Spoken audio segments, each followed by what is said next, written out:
What's up everyone? So I got a 2024 Volkswagen Atlas here. I'm going to show you how to do the maintenance or inspection service reset. So all you're going to do is go over here. You're going to hit right on the D-pad there. And this message is going to pop up. Travel time and distance is what you're going to look for in that. You're going to hit right on the D-pad over. It's going to bring up with this. And you're going to hit and hold the right over again. And count to 10 Mississippi, 1 Mississippi, 2 Mississippi, 3 Mississippi, 4 Mississippi, 5 Mississippi, 6 Mississippi, 7 Mississippi, 8 Mississippi, 9 Mississippi, 10 Mississippi. You let go of that right, and this menu will pop up. You're gonna have a reset inspection service on the second one, and then on the third one, reset oil change service. You're gonna hit OK on the reset oil change service. Everything's gonna come up there. It's gonna ask you OK, hit OK, OK.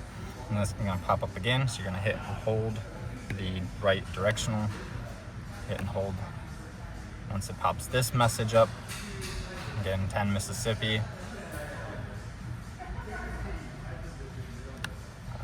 and then since we did the reset oil change service, we're going to go to the reset inspection service, hit OK on the D-pad here. We're going to hit OK again, and it's going to say service interval was reset. It's good to go.